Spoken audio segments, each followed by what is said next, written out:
Well, hi there. This is old man Steve, and I, I enjoy Broadway shows, especially musicals.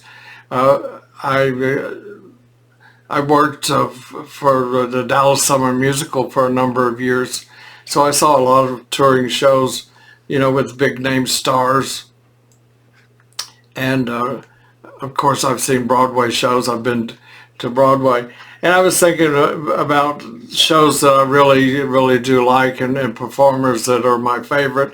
Betty Buckley is my all-time favorite.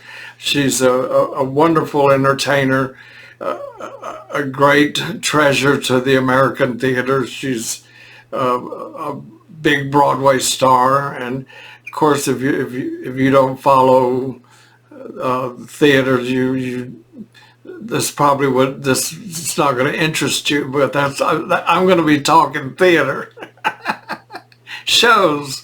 And one show that I love, I saw Betty recently, and she toured the country, and Hello Dolly, and she was fantastic. And I've seen her in cabaret performances, and of course I have all of her CDs. And she's just got a wonderful voice, and she's a good actress. She's been on a lot of TV shows. So, but if you know who Betty Buckley is, you know all of that. And I was thinking about how shows that I wished I had the opportunity to see that I won't get to see. Like, for instance, they're doing a revival of a Music Man on Broadway with Hugh Jackman and Sutton Foster. And I just love Sutton Foster. I think she's another great talent. And I think that I would love to go see that, but probably won't be able to because of, traveling and my age and all that kind of stuff. And then what it would cost to do that, to go see it on Broadway. And but the funny thing is, the reason that I thought about that is that when I lived in New York in the 60s, the 1960s, and I worked at the Brill. One of the jobs I had was I worked at a music publishing company, which was in the Brill building, which is right across from the Winter Garden where they're doing the Music Man. And that's also the theater that Funny Girl with Barbara Streisand played at, and Mame with Angela Lansbury. I saw Barbara Streisand do Funny Girl on Broadway. I saw it a couple of times, and I saw Angela Lansbury do Mame. Because I worked across the street several times, I had a toothache and I had to go to the dentist, and it was coincidentally right at matinee time across the street. So I saw a couple of shows at matinee time. I'd get standing room. In New York, you can, and I guess they still do it, you can buy standing room tickets, which are, downstairs in the back, and you stand through the whole performance. And when you're young, that's great. You can see a lot of shows that way. Instead of sitting way up in the balcony, you can be down on the floor and stand in the back. And standing room wasn't that expensive back then. So I saw a lot of shows that way because I was young, and a young man in New York. I was in my 20s. And anyway, getting back to Mame, I was thinking they're doing revivals. I think it would be a great time now to do a revival of Mame starring Betty Buckley. I think she would be a terrific Mame. It's just a thought I had. I have no way to make that happen, but maybe if some Broadway producer hears me or watches my video, which is not likely, but you never know, might say, hey, that's a great idea. Betty Buckley, I can see the marquee now. Now that show I would travel to New York to see. Even at my age, I would find some way to do that. That would be fantastic. But getting back to the original Mame, I saw it in with Angela Lansbury, and she was terrific. Angela Lansbury is terrific, and she, you know, is multi-talented, just like Miss Buckley.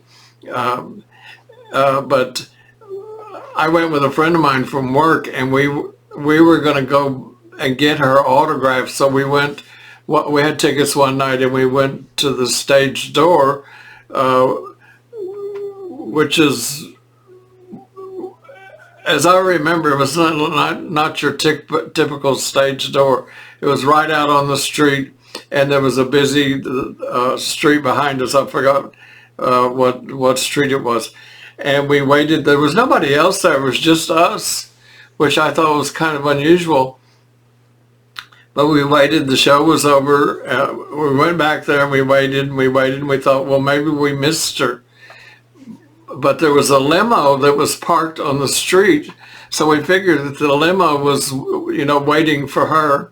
And sure enough, the door opened and she came out, and she was all dressed to the nines, and she was running to the limo, and she stopped and saw us, and she said, "Oh, I'm sorry, I can't sign your autograph." She said, "But I have to get to the plaza. Judy Collins' show.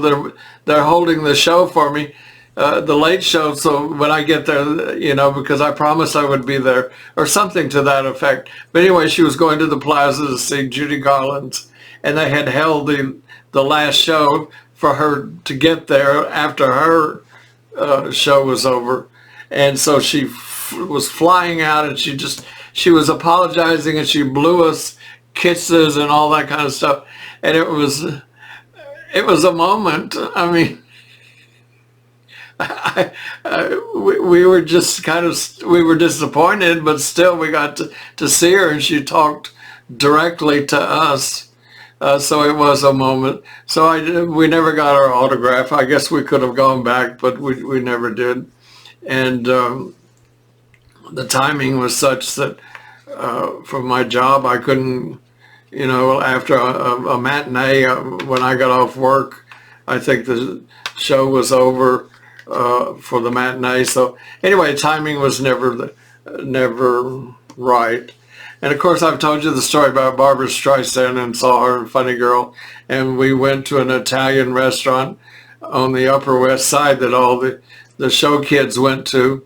My friend and I, but we didn't know that at the time, except he knew somebody, then knew somebody, then knew somebody. So it's a great restaurant. And we went there, and it was just a neighborhood Italian restaurant. It was, excuse me, it was on a Sunday afternoon.